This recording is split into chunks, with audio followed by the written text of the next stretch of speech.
It was not prohibited. It was not in any way disallowed. And as I've said, and as now has come out, my predecessors did the same thing, and many other people in the government. We find ourselves in the same situation as Colin Powell and Condi Rice's top aides, and having emails retroactively classified. And as Colin Powell said, to some extent, this is an absurdity.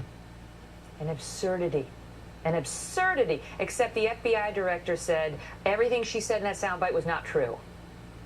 2 months later, when a State Department Inspector General's report sharply criticized Mrs. Clinton's email practices, Team Clinton again said it was not her fault, but the fault of practices already in place there. I think a big reason why the report finds that it was unacceptable and fell short for her to be using this habit of copying her aides on her correspondence was because it turned out that the record keeping in place at the State Department was so poor. But remember, Director Comey said that should never have been the case, and said that, quote, none of these emails should have been on any kind of unclassified system, and that she should have known that. Well, the next day, Hillary Clinton offered an apology of sorts, but again claimed this was common practice as she saw it.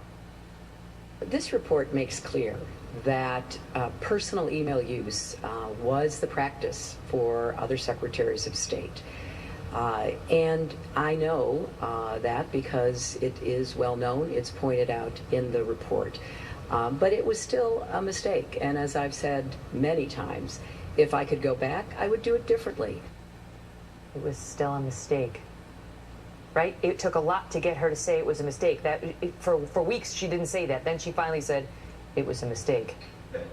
After it was announced that Director Comey would not recommend charges against Mrs. Clinton, despite a devastating rebuttal of her many claims from that March 10th presser, her supporters said, time to move on. The most important thing that happened today was Hillary Clinton moved past a legal cloud, and that gives her and the voters the chance to say, could we talk about the issues that matter to the voters? Like honesty? That is something that matters. Maybe. I don't know.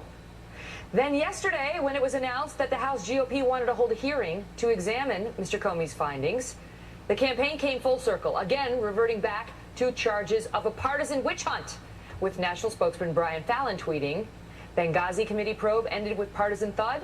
So, of course, House GOP wants to launch new goose chase, this time about Comey and emails. Joining me now to discuss it all, Chris Stirewalt, our Fox News digital politics